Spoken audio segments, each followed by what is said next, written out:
Quick update on the Sharp PA-3100 from 1989. Got some bits and pieces, got a parts unit. It's got some issues, but it had a cover here for the keyboard and then a cover for the cord back here, which was also missing right there.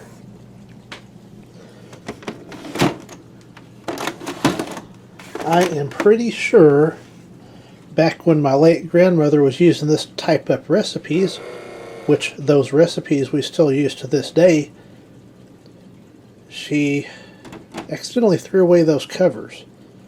So I'm glad to have that back and all that. We're waiting on a correction ribbon, but the main ribbon's working okay. I got a replacement daisy wheel with all the teeth intact for the letters and symbols.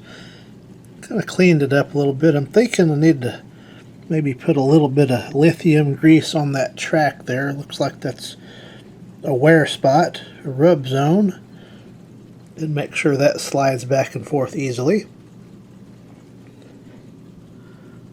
So everything is working well.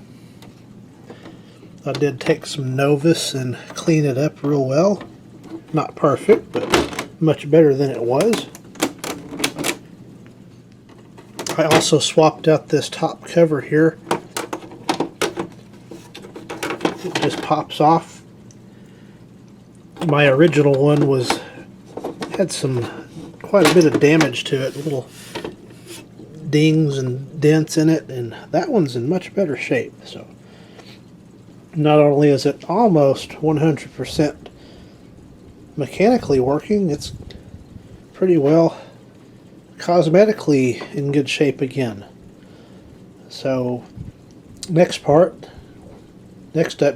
when I get the correction reel, and I'll put that in, and then should be able to do a demonstration. So once again, Sharp PA-3110 typewriter from 1989. Thank you for watching.